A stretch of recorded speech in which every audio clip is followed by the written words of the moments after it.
তা শালা গাড়ির তেল ফুরিয়ে গেল, এবার আমি কেমনে যাব? যাই হোক, আমি আমার বন্ধুকে ফোন দিয়ে গাড়ি নিয়ে নেব। হ্যাঁ, হ্যালো বন্ধু, গাড়ি পাঠিয়ে দে। বলতে না বলতে বন্ধু গাড়ি পাঠিয়ে দিল, তাও আবার আর যাই হোক, আমি এখন গাড়িতে উঠলাম। এবার আমি গাড়ি চান দিয়ে ওলে ওলে লে ওলে ওলে ওলে লে ওলে। আমি এখন কক্সবাজার নিকটে শালে সেই দৃশ্য, কক্সবাজার চলে আসলাম ফাইনালি গাইস।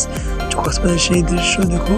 এবার আমি আজকে দেখছি আমি একলা এই জায়গায়, আর কেউ নেই সি বিচ জায়গায়, আমি একলাই এই জায়গায় গোসল করবো, আমি একলাই এখানে ভর্তি করবো। একটু গেটটা চেঞ্জ করে আসে জায়গায়, না এই জায়গায় গেট চেঞ্জ করে দেবো না, কারণ যে অনেক ময়লা জলা রয়েছে, মদের ভিতরে নিয়েছে, যে অনেক কিছু আছে, আমি এখানে গেট চেঞ্জ করবো না, আমি গেট চেঞ্জ করবো সামনে, গেট চেঞ্জ করে নেবো আমি এই জায়গায় আমার গেটটা চেঞ্জ করে দিই।